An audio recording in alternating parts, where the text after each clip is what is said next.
আসসালাম, আমি আলী ভাই। আমি আবার একটা নতুন ভিডিও নিয়ে আপনাদের কাছে চলে এসেছি। তো আজকে দেখাবো ফারাক্কার ব্রিজ। যে দেখতে পাচ্ছেন এটা হচ্ছে ফারাক্কার ব্রিজ।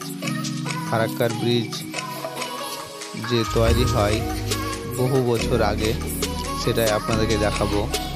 যে এই যে আর একটা নতুন ব্রিজ তৈরি হচ্ছে ওই দিক দিয়ে, প্রায় কাজ অনেকটা এগিয়ে গেছে এখন।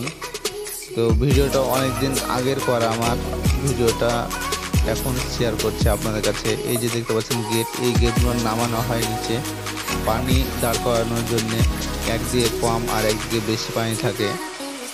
তো সেই পানিটা দাঁড় করার কারণ হচ্ছে এদিকে যদি পানি দেওয়া যায় পুরোটা, তাহলে এদিকটা ভেসে যাবে বা বন্যা হয়ে যাবে। সেই জন্যে পানিটা এদিকে বাঁধানো থাকে। সময় সময় ওইদিকে চাপ সৃষ্টি হয়, তখন ছাড়ে।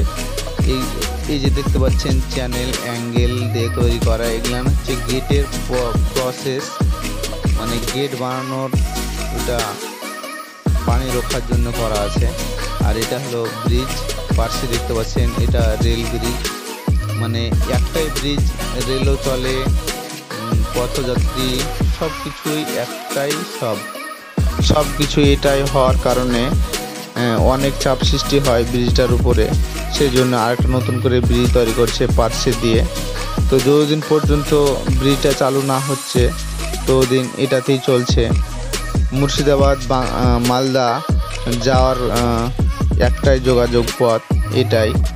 এটা যতদিন যাতে আরাম থাকে সেজন্যে ব্রিজটা তৈরি করছে। তো আর নিত্য নতুন ভিডিও দেখতে হলে এই চ্যানেলটিকে সাবস্ক্রাইব করে পাশে থাকা বেল বাটনটি বাজিয়ে দেবেন। দেখা হচ্ছে নেক্সট ভিডিওতে। ততক্ষণ সাথে থাকুন, সঙ্গে থাকুন।